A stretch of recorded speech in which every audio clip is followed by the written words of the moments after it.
네, 요즘 TV나 인터넷을 통해서 수많은 건강 정보를 접하게 되는데요. 어떤 질병에 대한 이야기가 나오면 내가 경험한 증상과 비슷해서 꼭 그 병에 걸린 것 같은 이 불안한 느낌 받으신 적 있으십니까? 네, 저도 그런 느낌 받은 적이 있는데요. 의학적인 근거가 없는데도 큰 병에 걸렸다고 걱정하는 이 건강 염려증에 대해서 자세히 알아보도록 하겠습니다. 허두영 의학 전문 기자 나오셨습니다. 안녕하세요. 네, 반갑습니다. 네, 사실 이거 딱 주제 보면서 제가 좀 찔렸거든요. 아, 그러시구나. 어떤 증상 있을 때 예. 병원을 찾기보다는 저도 이제 인터넷으로 검색을 먼저 해보시고. 검색해서 자가 진단을 하게 되더라고요. 저도 그렇습니다. 네, 요즘 병원을 찾는 환자들이 워낙 똑똑해졌거든요. 네, 이 의사 앞에서 내 증상이 이렇고 이러하니까 뭐 병명이 이런 거 아니겠냐. 그러니까 처방도 스스로 이런 걸 겁니다 하면서 오히려 의사의 동의를 구하는 네. 뭐 그런 형식이 많이 생기는데 만약에 의사의 진단이 좀 다르게 나오면 이게 오진이라고 생각을 하고 다른 병원을 찾아가게 됩니다. 네. 이렇게 병원을 자꾸 옮겨다 보니까 의사를 쇼핑하듯이 한다고 해서 이제 닥터 쇼핑이라는 말까지 생겼는데요. 아, 그렇군요. 예. 이 영화 한나와 그 자매들이라는 영화를 보면은 우디 알렌이 나오는데 이 건강염려증 환자로 나옵니다. 이 청력에 조금 이상이 있다고 느껴서 동네 병원을 찾아가는데요.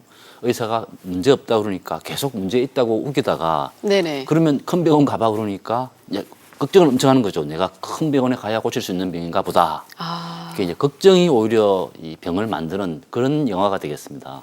그렇군요. 그러니까 아픈 것 같아서 그런 불안감이 실제로 어떻게 보면 또 병을 일으킬 수도 있을 것 그렇죠. 같은 예. 그러한 느낌인데요.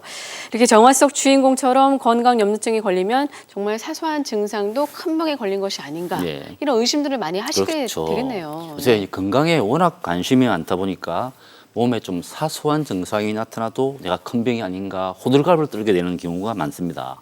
사실은 소화가 조금 안 되는 것일 뿐인데 뭐 창자가 꼬였다 또는 네. 내가 위암이 아닌가 뭐 이런 걱정을 하는 분들이 있고요. 네. 내가 침을 뱉었더니 침에 피가 조금 섞여 나왔는데 이 폐병이다.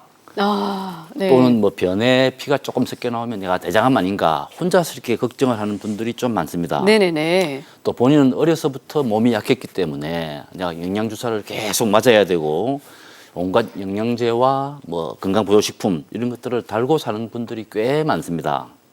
또 남자분들 중에 하나인데요. 회사 일로 피곤하다 그러면서 아침 식사는 입맛이 없어서 안 먹고 저녁에는 야근 아니면 회식으로 생활이 굉장히 불규칙하거든요. 네네네. 그러다 보니까 이 항상 몸이 몸이 좀, 붓고 네, 네. 만성 두통이나 소화불량 이런 것 때문에 좀 이 고통을 느끼시는 분들이 있는데 이런 분들이 툭하면 이제 비타민 C나 뭐 피로 회복제 이런 것들을 잘 찾아 드십니다.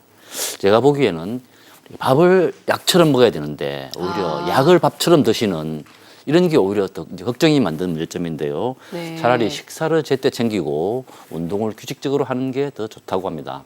밥이 보약이다 밥이 보약이라는 생각하면서 거죠. 네, 운동을 좀 잘 하시면 될 것 같은데 정말 건강 정보 홍수 속에서 살다 보니까 이렇게 건강 염려증 환자들이 더욱더 늘고 있는 것 같습니다.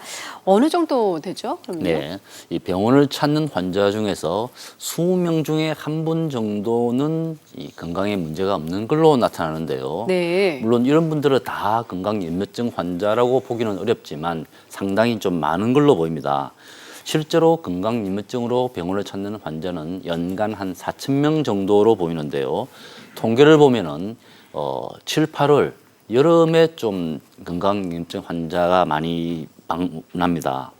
여름에 기력이 좀 떨어지기 때문에 자기 건강에 좀 불안을 느끼는 것으로 보이는데요. 나이로 보면은 주로 40대, 50대, 60대 특히 이제 남녀로 보면은 좀 바람막대 남성이 조금 더 많이 나타납니다. 의외네요. 네. 네. 통계로 보면 50대 남성이 좀 남성. 제일 많네요. 예. 아무래도 뭐 이제 직장에서, 60대, 70대 예. 또 직장도 다니시고 그래서 그런 것이 아닐까라는 생각이 드는데 또 한편으로 또 예민한 분들이 좀 이런 건강 염증이 그렇죠. 더 심하지 않을까 예. 이런 생각도 드는데 맞습니다. 어떤가요? 네. 이 건강염증은 이 걸리는 사람이 좀 따로 있다고 할 정도로 좀 특징이 있습니다. 아, 그래요? 예, 그게 네 가지 특징으로 보이는데요. 신체 감각이 굉장히 예민한 분들이 있고 또 겁이 많아서 통증을 좀 참지 못하는 분들이 있고 네. 또 우울증이나 강박증이 있어서 겁을 내는 사람 또는 어렸을 때 내가 심하게 앓거나 다친 경험이 있는 사람, 이런 분들이 좀 건강염증을 갖기 쉽습니다. 이런 분들은 뉴스에도 굉장히 예민한데요. 메르스나 사스, 신종플루 같은 좀 새로운 질병이 뉴스에 뜨면은 혹시 내가 그 병에 걸린 거 아닌가 좀 네. 굉장히 걱정이 심하고요. 또 올해 미세먼지가 좀 많았지 않습니까? 그렇죠. 미세먼지가 없는데도 불안해서 마스크를 꼭 하고 다녀야 되는 분들이 좀 그런 유형에 속합니다. 네.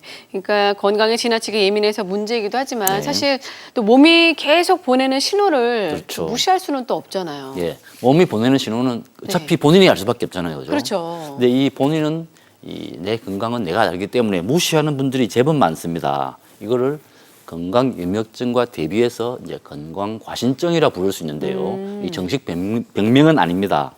이 국민건강관리보험공단이 조사한 자료를 보면은 몸이 건강하다고 자신하는 분 10명 중에 한 6명 정도는 진단을 해보니까 질병이 있는 걸로 나타났습니다. 아무리 건강을 자신해도 30대는 3명 중에 1명이 좀 질병을 갖고 있고 40대는 44%, 50대는 53%가 좀 질병을 갖고 있는 걸로 나타났는데요. 50대가 비교적 건강에 자신이 있는 걸로 보이는데 이 세대는 어릴 때부터 좀 사소한 질병들은 참고 견디는 게 좋다는 걸 미덕으로 배웠기 때문에 건강에 대한 자신감이 상당히 높은 걸로 판단되고 있습니다. 네, 많은 분들이 내 몸은 내가 제일 잘 안다라고 네. 생각하시는데요. 사소한 증상에 예민할 필요는 없지만 계속 반복해서 그 시그널이 나타난다면 한 번쯤 반드시 확인해 보시기 바라겠습니다. 오늘 말씀 감사합니다. 네, 건강하세요.